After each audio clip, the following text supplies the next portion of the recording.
Shalom, Bapak Ibu Saudara. Renungan kita pagi hari ini, kita mau berbicara mengenai memiliki bumi.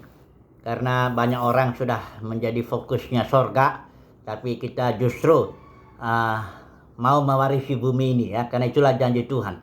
Mari saya baca dulu Matius pasal 5 ayat 5. Berbahagialah orang yang lemah lembut karena mereka akan memiliki bumi ya. Jadi dijanjikan ini bagi orang yang lemah lembut, dia akan memiliki bumi. Pengertian lemah lembut di sini bukan perkataannya yang lemah-lemah gitu, kelemar-kelembar nggak jelas begitu, bukan itu. Lemah lembut di sini ada salah satu karakter Kristus di mana kita menjadi tahan banting istilahnya lah ya, ditekan tahan mengalami tekanan, tahan mengalami kesusahan, bisa diam walaupun mengalami banyak masalah, perjalanan kita penuh konflik, tapi kita bisa tenang aja ya. Itu artinya orang yang lemah lembut ya. Itu karakter Kristus. Jadi berbagai orang yang lemah lembut, mereka akan memiliki bumi ya. Nah, mengapa sih kok bumi yang jadi fokus? Ya jelas, karena rencana Bapak dari semula juga memang bumi kok ya.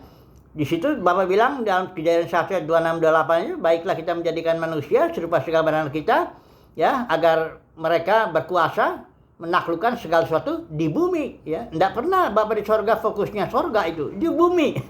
Jadi di kitab Mazmur juga banyak dikatakan bumi itu untuk anak-anak manusia. Bahkan nubuat Nabi itu salah satu ada di Habakuk, itu dikatakan sebab pasal 2 ayat 14, sebab bumi akan penuh dengan pengetahuan tentang kemuliaan Tuhan seperti air yang menutupi dasar laut. Ya, sekarang bumi ini masih penuh dengan penderitaan, konflik, peperangan, penyakit, apa semua. Tapi janji firman Tuhan ini, bumi akan penuh dengan pengetahuan tentang kemuliaan Tuhan. Ya, jadi kita ikuti aja rencana Tuhan ya. Bumi ya, itu rencana Tuhan. Jangan mau pergi ke sorga sana ya. Kita justru mau bawa sorga ke bumi. Makanya Yesus ajarkan kepada kita, doakan, datanglah kerajaanmu. Artinya datang kerajaan sorga dalam dimensi sorgawi itu turun ke dalam dimensi bumi yang ruang dan waktu ini ya. Agar bumi penuh kemuliaan Tuhan, agar bumi penuh dengan pengenalan akan Tuhan seperti air menutupi dasar laut. Jadi begitu, jangan kita melawan rencana Tuhan. Ini banyak orang Kristen nggak sadar ya, dia karena dia pengen banget ke sorga, dia udah nggak tahan di bumi, itu makanya nggak lemah lembut ya. Kalau orang yang lemah lembut tahan, dia menderita, nggak apa-apa lah. Kalau emang itu jalan yang harus dia lalui, ya dia diam aja, jalanin aja, nggak suka curhat sana sini lagi, ngoceh sana sini, enggak.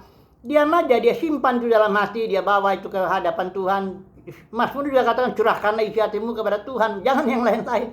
Ini orang lemah lembut ya. Nah, karena orang baik Kristen banyak yang udah nggak tahan di bumi ini, akhirnya dia ingin terangkat ke surga sana. Nggak apalagi ada ajarannya lagi itu, rapture itu, keterangkatan. Nah, ini udah tambah lagi ya, makin seneng lah itu ya. Kedatangan Tuhan, tunggu kita diangkat. Nah, nanti saya mau bicara sedikit mengenai keterangkatan itu, mengenai Nuh ini, yang orang yang akhirnya menjadi warisan bumi. Tapi saya mau bicara dulu mengenai bumi ini ya. Jadi untuk apa kita mewarisi bumi ini? Ya supaya bumi ini penuh kemuliaan Tuhan. Supaya kita melayani di bumi agar bumi ini bergerak menuju bumi yang baru. Loh, bagaimana caranya?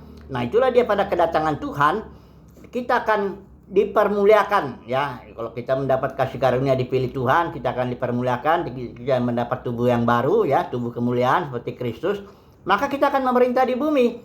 Mari saya baca dulu ya satu bagian firman Tuhan ini dari Wahyu pasal 5 ayat 10. Saya baca ya. Atau yang atas itu mengenai layaklah engkau mengambil kitab itu. Ini saya pakai LT ya. Sebab engkau sudah disembelih dengan darahmu, engkau sudah membeli kami. Jadi kami itu kita orang kudus, dibeli oleh darah Yesus. Dan ayat 10 tujuannya, engkau telah menjadikan kami, kita dibentuk menjadi raja-raja dan imam-imam bagi Elohim kami. Dan kami akan memerintah di atas bumi ya. Setelah kita diproses, dibentuk menjadi raja-raja dan imam-imam, kita akan memerintah di bumi dengan tubuh kemuliaan. Imam itu kan kalau fungsinya ya kita bawa bumi ini kepada Bapa, bawa Bapa kepada bumi, sehingga bumi penuh kemuliaan Tuhan. Gitu maksudnya. Jadi kita melayani di bumi. Itu selalu tujuan Bapa di surga, nggak berubah. Nggak pernah rencana Bapa di surga berubah-berubah. Dia karena dia mampu melakukan rencananya. Itu sebabnya dia nggak ada plan B, plan C, plan D, ya nggak ada itu. Pokoknya sekali rencana jadi, udah itu nggak ada rubah-rubah. Sekali bumi, ya tetap bumi ya. Jadi oke lah, ini saya renungan singkat, saya mau tutup aja langsung ya, contoh aja langsungnya. Bagaimana seorang Nuh ini yang mewarisi bumi ya. Nah coba dulu kita baca tuh, barangkali kita baca aja ya sedikit aja. Ini mengenai kedatangan Tuhan ya. Bagaimana orang harus berjaga-jaga. Matius 24 ayat 37 sampai ke 42 lah ya. Saya baca ya. Sebab sebagaimana halnya pada zaman Nuh, demikian pula halnya kelak pada kedatangan Anak Manusia. Nah, bagaimana zaman Nuh ini ya?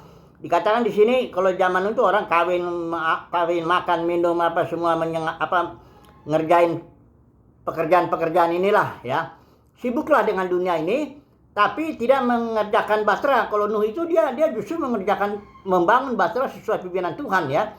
Nah, jadi ketika itu di sini dikatakan kalau ada dua orang perempuan memutar batu kilangan, seorang akan dibawa, yang lain akan ditinggalkan. Udah gitu kalau ada dua orang di ladang, yang seorang dibawa, yang lain ditinggalkan. Nah, saya tanya dulu saudaraku. Yang ditinggalkan nih kalau dalam ajaran rapture tuh yang ditinggalkan itu yang sial itu, yang akan mengalami penderitaan antikristus lah, kesengsaraan besar, great tribulation, macam-macam ya. Tapi yang diangkat itu yang untung ya. Tapi saudara lihat deh, ini cerita ini Nuh ini yang diangkat itu justru yang orang-orang jahat itu ya, diangkat oleh air bah, pergi dia dari bumi ya, menjauh dari bumi. Nuh lah yang tinggal dengan 8 orang totalnya ya. Jadi yang sial kata, yang jahat itu orang-orang yang diangkat itu, yang dari bumi ini. Pergi dia dari bumi karena dia nggak layak untuk memiliki bumi. Sebab dia nggak lemah lembut, ya, dia mau pergi ke sana, jauh di sini nggak tahu lah, pokoknya pergi aja lah, ya. Tapi orang-orang kudus ini, Nuh ini, dia justru memiliki bumi, tinggal dia, ya. Jadi ajaran rapture itu kebalikannya. Ini sering ayat ini pakai nih oleh para pengajar rapture ya. Dia bilang, lihat tuh, sebagian diangkat, sebagian ditinggalin, yang ditinggalin celaka tuh katanya. Enggak, yang ditinggalin justru itu yang memiliki bumi, ya. Yang justru dia orang-orang yang lemah lembut itu, Nuh itu, dan dia bisa mentahan dengan, saya yakin dia diejek itu waktu dia bikin Batra itu, diejek itu karena dia bikin Batra itu di daratan, kondisinya aneh gitu, dia diejek, saya yakin diejek, tapi dia lemah lembut. No, tenang aja ya, kerjakan aja terus ya, barangkali dia lama juga kan ngerjain itu Batra itu ya. Nah ketika datang air bah itulah barulah yang jahat itu diangkat, pergilah yang jahat dari bumi. Orang-orang jahat ini harus pergi dari bumi nih ya, karena bumi ini milik kita. Bumi ini milik orang yang lemah lembut. Bumi ini fokus rencana Bapa ya. Bumi ini penuh kemuliaan Tuhan. Jadi yang jahat-jahat itu pergi-pergi aja lah. Yang mau terangkat ke surga nun jauh di sana ya terserah lah ke sana lah. Tapi kita yang dijanjikan Tuhan bumi ini ya kita diam di sini ya. Kita percaya bahwa pada kedatangan Tuhan Yesus kita akan dipermuliakan, memakai tubuh kemuliaan, kita akan berfungsi sebagai raja-raja dan imam-imam untuk melayani di bumi, agar bumi bergerak menuju bumi yang baru. Haleluya. Amin.